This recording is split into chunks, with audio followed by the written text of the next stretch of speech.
guys, I'm Scott with Action Water Sports, and today we'll be teaching you how to drive your boat for wake surfing. We'll be going over techniques on how to safely drive your boats, as well as some tips and tricks to get your rider the best experience out on the water. Before we jump in, please subscribe to our channel for more helpful boating content.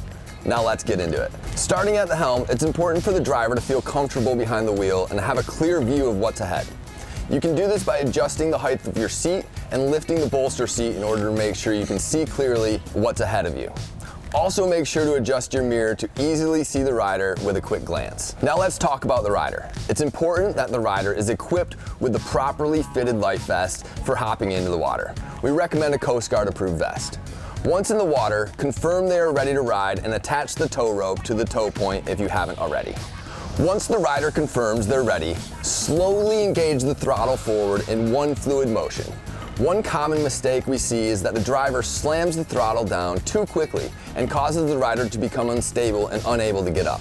Today's modern towboats require a slow, consistent pressure on the throttle, which makes it easier and more comfortable for the rider. If your towboat is equipped with a speed control, make sure to set your speed consistent for your rider. We recommend a speed of between 10 to 12 miles per hour based on the size, weight, and skill level.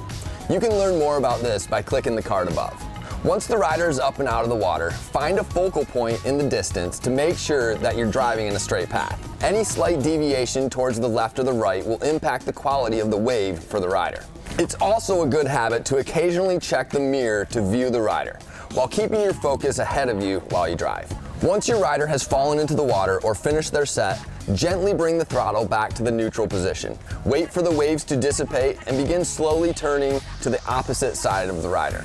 This will prevent rolling waves from hitting and coming over the bow of the boat. Slowly approach the rider from the driver's side so you have a clear view of the rider in the water.